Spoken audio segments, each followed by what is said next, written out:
সামরিক শাসন তো আমাদের দেশে আমরা দেখেছি, আর্মিরাও তো অনেক সময় সামরিক শাসনে অনেক অত্যাচার করেছে। হ্যাঁ, তারপরও গৌরব যে 90 সালে শেষে তদানীন্তন আর্মি চিফ নুরুদ্দিন সাহেব বললেন, স্যার আমরা পারবো না। আমাদের কাছে এখন এগুলো পরীক্ষা কেন? আমি তো যে কোনো ধরনের উগ্রপন্থা, ফ্যাসিস্ট হোক, স্বৈরাচার হোক, যুদ্ধ অপরাধী হোক, মুক্তিযুদ্ধ বিরোধী হোক, সব রাজনীতির বিরুদ্ধে। তা আমার কথা কি সব ভাবে যুক্ত থাকি? সবচেয়ে অন্যতম বড় শত্রু হচ্ছে কালো টাকা, দুর্নীতির, লুটপাটের কালো টাকা। দলের মনোনয়ন কিনে দেয়, মনোনয়ন বাণিজ্য করে, আমাদের নেতারা ঠিক থাকতে পারে না, এত লোভ আসে। সেই কালো টাকার বিরুদ্ধে কি অ্যাকশন নিয়েছে? একটা কথা বলি, রোকন ভাইয়ের মনে থাকবে, 90 সালে গণঅভ্যুত্থানে, এরশাদ বিরোধী অভ্যুত্থানে, তখনও মনে হয়েছিল এরশাদ অপরাজেয়, এরশাদকে সরানো যাবে না। আমাদের হয় কি, খুব স্মৃতি বিস্মৃত জাতি তো, সবসময় অতীত ভুলে যায়। এরশাদের সময় যখন 87 10ই নভেম্বরে নূর হোসেনের আত্মহত্যির পরও যখন এরশাদ টিকে গেল, তখন আমার স্কুলের গণিতের শিক্ষক মারা গেছেন, উনি বলেছিলেন যে মামুন, তখন কলেজে আমি, মিছিল টিছিল করে লাভ নাই, এরশাদ আরো 10 বছর চোখ বুজে থাকবে। 2 বছরের 2 মাসের মাথায় 87 10ই নভেম্বর ওখানে পদত্যাগ করলো, 90-এর 6 ডিসেম্বর, অর্থাৎ প্রায় 3 বছরের মাথায়। তো ওই সময় এরশাদও মনে হয়েছে এরশাদ জীবনে যাবে না, এবং শেখ হাসিনার নেতৃত্বাধীন 8 দল, খালেদা জিয়ার নেতৃত্বাধীন 7 দল এবং জামাত ইসলাম আলাদাভাবে অন্যান্য দল সবাই মিলে এরশাদকে সরিয়েছিল।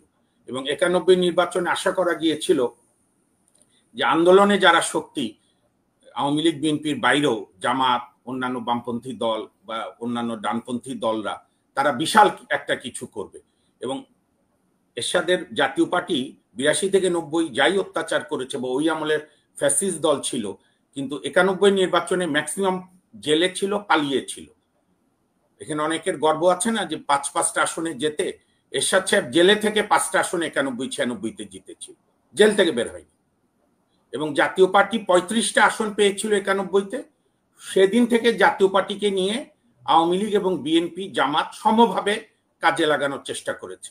আওয়ামী লীগ সরকার গঠন করেছে জাতীয় পার্টির সমর্থন নিয়ে 1996 সালে, আর 98 সালে বেগম জিয়ার নেতৃত্বাধীন বিএনপি, জামাত এবং জাতীয় পার্টি, এরশাদ সহ আরেকটা কোন দল ছিল যেন, ইসলামী আন্দোলন না খেলাফত কি বোধ হয়, 4 দলীয় ঐক্য জোট করলো, যারা পরবর্তীকালে 2001-এ বিপুল ভোটে ক্ষমতায় আসলো। যদিও তখন এরশাদ বেরিয়ে গিয়ে, এরশাদ ওইখানে ছিল না, যে নাজির রহমান মঞ্জু, আদিল, এই যে আপনার ব্যারিস্টার পার্থ সাহেবের আব্বা, আন্দালিব রহমান পার্থর আব্বা, নাজির রহমান মঞ্জুর জাতীয় পার্টি এরশাদের খালেদা জিয়ার সঙ্গে 4 দলীয় জোটে ছিল। 90 সালে রক্তাক্ত, আমি যদি শহীদদের নাম বলি, এখন ওই শহীদদের মারা যদি বেঁচে থাকেন, তাদের দুঃখ কমেছে? যদি নাম শুরু করি, 1983-র মধ্য ফেব্রুয়ারি থেকে সামরিক শাসন তো আমাদের দেশে আমরা দেখেছি, আর্মিরাও তো অনেক সময় সামরিক শাসনে অনেক অত্যাচার করেছে। হ্যাঁ, তারপরও গৌরব যে 90 সালে শেষে তদানীন্তন আর্মি চিফ নুরুদ্দিন সাহেব বললেন, স্যার আমরা আর পারবো না। কিন্তু আগে তো এই ধরনের গণ অভ্যুত্থানের ঘটনা ঘটে নাই। এই গণ অভ্যুত্থানের পরে 90-এর গণ অভ্যুত্থান হয়নি? 7 নভেম্বরে যে জাতীয় পার্টি আওয়ামী লীগকে আনতে চাচ্ছে, আরে 90-এর গণ অভ্যুত্থান হয়নি? কি বলছেন? মানে 90-এর গণ অভ্যুত্থানে 6 ডিসেম্বর, আমি সৈয়দ মামুন, আমি জানি না জাতীয় পার্টি এখন আমার নামে মামলা করবে কিনা। 6 ডিসেম্বর আমরা মতিঝিলে, যে আমার 2 বড় ভাই চিনবে, মতিঝিলে যেটা এখন যুব উন্নয়ন অধিদপ্তর, মতিঝিলের এই যে সাবেক দৈনিক বাংলা পার হয়ে, ওইটা ছিল জাতীয় পার্টির হেডকোয়ার্টার, আবার নাম ছিল আল্লাহওয়ালা বিল্ডিং। 6 ডিসেম্বর রাত 10টার মধ্যে একটি ইট ছিল না, মানে কোনো ফ্লোরে দরজা জানলা ছিল না। অনেক সাধারণ মানুষ ইট নিয়ে গেছে। আমি এক বৃদ্ধকে জিজ্ঞেস করলাম যে চাচা আপনি ইট নিয়ে যান কই রিক্সায়? বলে বাবা আমি এটা রেখে দেবো, যে এই দেশে যেন আর কোনো স্বৈরাচার না আসে। আপনি কোনোটার সঙ্গে কোনোটা কম্পেয়ার করেন না। এটা আমাদের, আপনার কথা বলছেন, ওভারঅল আমরা বাঙালি, এটা খুব সাংঘাতিক আমাদের সমস্যা। আমরা শেরে বাংলার সঙ্গে বঙ্গবন্ধুকে কম্পেয়ার করি, বঙ্গবন্ধুর সঙ্গে জিয়াউর রহমানকে করি, খালেদা জিয়ার সঙ্গে অমুককে করি, শেখ হাসিনার সঙ্গে অমুককে করি। যার যার ইতিহাসে শেষে আছে। আপনার আমার ডিকটেশনে ইতিহাস লিখিত হয় না। 71-এর ইতিহাস 71-এই থাকবে, 90-এর ইতিহাস 90-তেই থাকবে। 75-এর 7ই নভেম্বরে জিয়াউর রহমানের নেতৃত্বে, কেউ তখন জিয়াউর রহমানকে চিনত? একবারে সূর্যের আলোর মতো বেরিয়ে আসলেন একজন সেনাপতি, এবং এসে কি করলেন? কোন নিষিদ্ধের রাজনীতিতে গেলেন না, খোদ আওয়ামী লীগকে লাইসেন্স দিল, পালিয়ে যাওয়া জামাত নেতাদের বাংলাদেশে ফিরিয়ে আনলো, মুসলিম লীগদের জামাতের রাজনীতি করার সুযোগ দিল। ওনার ভিউটা ছিল শত ফুল ফুটতে দাও, জনগণ ডিসাইড করুক কাকে চায়। জনগণ ডিসাইড করছে, বারবার বিএনপিকে চায় ভোটে, বেশিরভাগ সময় বিএনপি জিতেছে, শেষ 8-এর পর তো নির্বাচনই হয়নি। কাজেই আমি বিএনপি করি না, বিএনপির সঙ্গে আমাদের অনেক দ্বন্দ্ব আছে, কিন্তু আমি যেটা সত্য সেইটা বলছি ইতিহাসের কাছে। আমি রোকন ভাইয়ের প্রতি শ্রদ্ধা রেখে বলবো, আমরা মনে আপনার মতো লেভেলের অফিসার এইভাবে সুইপিং কমেন্ট করা যে দালাল সব যুগেই ছিল, কিন্তু সব বামপন্থী দালাল, এটা বলা যেমন সঠিক না। রাশিয়া থেকে টাকা আসে, আবার অনেকে বলে জামাত সহ জামাত এলিয়েটের যে পার্টি তাদেরকে পাকিস্তান টাকা দেয়, সৌদি পেট্রো ডলার দেয়। আমি এই রাজনীতি যদি আমরা শুরু করি তাহলে সারা রাত হবে। আমাদের বক্তব্য হচ্ছে যে যার রাজনীতি করবে, আপনার যে রাজনীতি পছন্দ হবে না আপনি সেই রাজনীতি করবেন না, ভোটের মাধ্যমে তাদেরকে আয়না দেখাবেন।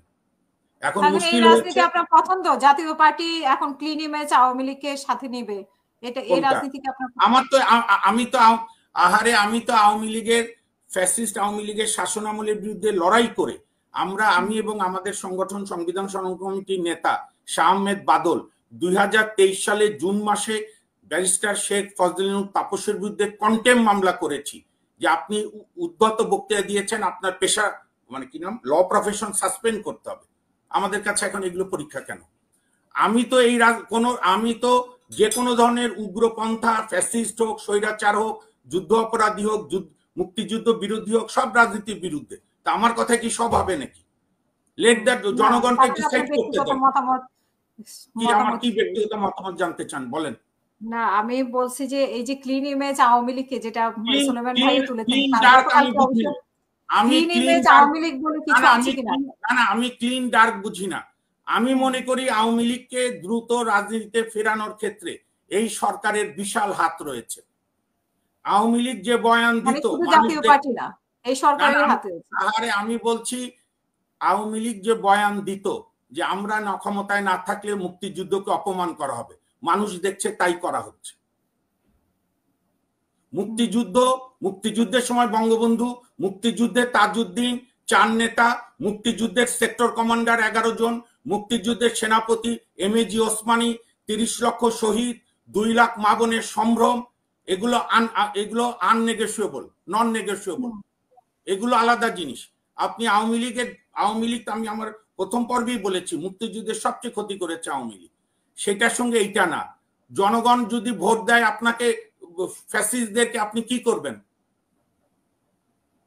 এখন বলছে 24-এর ব্যাপারে এতদিনে আমি আমার শেষ করি আমার বিচারাঙ্গন নিয়ে রোকন ভাই এবং আমাদের বড় ভাই সলেমান ভাই শোনেন, আমি আমাদের 8-9 মাস ধরে বলছি যে আওয়ামী লীগের কোন কোন ল মিনিস্টার, অ্যাটর্নি জেনারেল, সাবেক প্রধান বিচারপতিরা যারা 15 বছর ধরে দেশের সবচেয়ে যেটা জরুরি অন্যতম বিচার বিভাগ, ন্যায় বিচারের জায়গা, সেইটাকে ধ্বংসের দ্বার প্রান্তে এনেছে। এইটার একটা সিনিয়রদের নিয়ে সাবেক একজন প্রধান বিচারপতি যিনি বিতর্কিত না, 1-2 জন আছেন এখনো, সঙ্গে সরকারের সচিব, অন্য আইনজীবী, সিনিয়র আইনজীবী, আমরা তো সিনিয়র, আমাদের আরো যারা সিনিয়র বারের নেতা, তাদের নিয়ে একটা গণতদন্ত কমিশন করে নামগুলো চিহ্নিত করে। আপনি তো কোনোটাই চিহ্নিত করছেন না। আমরা বলছি যে শেখ হাসিনার শেষ দিনও যারা গিয়ে বলেছে প্রথমত আমি তোমাকে চাই, শেষ পর্যন্ত শেখ হাসিনাকে চাই, বসুন্ধরা, অমুক গ্রুপ, মেঘনা গ্রুপ, সব তো বহাল তবিয়তে আছে। তাদের সঙ্গে তো বিভিন্ন রাজনৈতিক দলের দক্ষতা ধরম মহরম আমরা দেখছি। বাংলাদেশের রাজনীতির নির্বাচনের সবচেয়ে বড় শত্রু, এই যে সলেমান ভাইরাও মাঠ পর্যায়ে নির্বাচন দেখেছে, আমরা তো নির্বাচনে কোনো না কোনো ভাবে যুক্ত থাকি। সবচেয়ে অন্যতম বড় শত্রু হচ্ছে কালো টাকা, দুর্নীতির, লুটপাটের কালো টাকা। দলের মনোনয়ন কিনে দেয়, মনোনয়ন বাণিজ্য করে, আমাদের নেতারা ঠিক থাকতে পারে না, এত লোভ আসে। সেই কালো টাকার বিরুদ্ধে কি অ্যাকশন নিয়েছে এই সরকার? অর্থনৈতিক দুর্বৃত্তদের বিরুদ্ধে কি অ্যাকশন নিয়েছে? শেষ করবেন। এবং আপনারা সহ সকল মিডিয়া এগুলো নিয়ে আলাপ নাই। সেনাবাহিনীর বিরুদ্ধে কোন কে কি বললো, ইট ডাজ নট ম্যাটার। সেনাবাহিনী আমাদের অত্যন্ত শ্রদ্ধার, এবং এখন পর্যন্ত অন্যান্য সব প্রতিষ্ঠান ভেঙে গেছে, এ ব্যাপারে তো কোনো দ্বিমত নাই, কিন্তু মানুষ আস্থা রাখে সেনাবাহিনীর প্রতি, কোনো বিশেষ ব্যক্তির প্রতি না। যে জেনারেলরা, যে কর্মকর্তারা গুম খুনের সঙ্গে জড়িত, আয়নাঘর করেছে, তাদের বিচার হবেই। যদি কেউ বিচারে বাধা দেয়, সে টিকতে পারবে না। কিন্তু তার আগে আপনাকে দেশে আইনের শাসন করতে হবে। আপনি 5ই আগস্ট থেকে, এই সরকারের সবচেয়ে বড় ভুল হয়েছে, 5 আগস্ট থেকে 8 আগস্ট পর্যন্ত যতক্ষণ শপথ নেয়নি কোন সরকার, ততক্ষণ তাৎক্ষণিক ক্ষোভ ঠিক আছে। 8ই আগস্টের পর থেকে আপনি কারো বাড়িঘরে হামলা করতে পারেন না। আপনি এখানে এর মধ্য দিয়ে কি ঢুকে গেছে, কত সমন্বয় হয়েছে। এই যে একটা সমন্বয় যে কোনো কারণে ধরা খেয়েছে, ওই যে আওয়ামী লীগের কোন মহিলা এমপির বাড়ি থেকে টাকা আনতে গিয়ে। আপনি কি জানেন প্রত্যেক জেলায় সিকিউরিটির মেলা হয়? রোকন ভাই খোঁজ নেন, প্রত্যেক জেলা উপজেলায় সিকিউরিটির বাজার বসে। বিভিন্ন লোকাল রাজনৈতিক দলের নেতাদের কাছে পলাতক ফ্যাসিস্টরা টাকা দেয়, বাড়িতে থাকার অনুমতি নেয়। This is the terrible thing. এর কারণ হচ্ছে আইনের শাসনের পথে আমরা হাঁটছি না। যতক্ষণ আপনি রুল অফ না করে রুল অফ রুলার করবেন, রুল অফ অমক করবেন, রুল অফ মব করবেন, আপনি সারা রাত আলাপ করতে পারেন, সমাধান হবে না।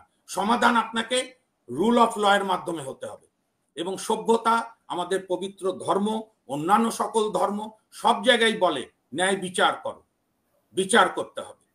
হত্যা করার অনুমতি পৃথিবীর কোথাও কেউ দেয় না। এবং আমি তো বলি নিন্দা কেন, এই যে এটা বলে শেষ করি, এই যে কি নাম, গোয়ালন্দে, যেটা আজকে সারা বিশ্বে আমাদেরকে লজ্জায় মাথা হেট করে দিয়েছে, ইমান ও আকিদা কমিটি একটা হয়েছে। আমি ধরেন যুক্তির খাতিরে মানলাম তাদের বক্তব্য কিছুটা সঠিকতা আছে, এখানে মাজার নিয়ে নানা ধরনের কাজ হয়, আমি পক্ষে বিপক্ষে বলছি না। আমার বক্তব্য প্রশাসন তো তাদের সঙ্গে অ্যাড্রেস করবে, তাদেরকে বলবে যে ঠিক আছে আমরা দেখছি কি করা যায়, আপনার আইন হাতে তুলে নিয়ে। ইমান ও আকিদা কমিটি তো গোপন কমিটি না, সেখানে বিএনপি নেতারা আছে, জামাতের নেতা আছে। আজকে এক মৌলবী জালাল সাহেবের ইন্টারভিউ দেখালো, বললো যে আমরা মানবো না, তার ছেলেরা যদি মাপ না চায় তার বাড়িঘরের চিহ্ন থাকবে না। এটা কি ইসলাম বলে? এটা কি দেশের আইন বলে? তাহলে সেইটা তাদের এই আবেগকে কন্ট্রোল করবে কে? আবেগকে কন্ট্রোল করবে, যদি আমি ক্রিমিনাল ইন্টেন্ট বাদও দিই, এই আবেগকে কন্ট্রোল করবে কে? রাষ্ট্র। রাষ্ট্র মানে কি ডক্টর মোহাম্মদ ইউনূস সাহেব যাবে? রাষ্ট্র মানে ওই গোয়ালন্দ উপজেলায় আমার যে ইউনো আছে, আমার যে ওসি আছে, তারা যদি না পারতো ডিসির কাছে বলতো, এসপির কাছে বলতো, না বলতো ডিভিশনাল কমিশনের কাছে বলতো। আজকে আমাদেরকে কোন লজ্জা এনে দিয়েছে? আরে এইখানে তো বিএনপি দুই গ্রুপের মধ্যে, যেটা বিএনপিরাও বলে পাথর দিয়ে পাথর মেরেছে, একটা মহা লজ্জা আমাদের, অন্যান্য লজ্জা তো আছে। আর এইখানে একটা লাশ, তাকে জুতা বাড়ি মেরে আগুন দিয়ে পুড়িয়ে দিয়েছে। এটা কোনো গভর্নেন্স আছে? শেষ করবেন এটা নিন্দা দিয়ে শেষ হবে? এখনো কেন অ্যাকশন নিল না? যারাই করেছে, আজকাল আধুনিক যুগ, প্রত্যেকের হাতে মোবাইল ক্যামেরা, সেই চেহারাগুলোকে চিহ্নিত করেন। সেই আকিদা কমিটিকে আপনি জিজ্ঞাসাবাদের জন্য আনেন যে তোমরা জানতা কিনা তোমাদের নাম করে এরকম করবে।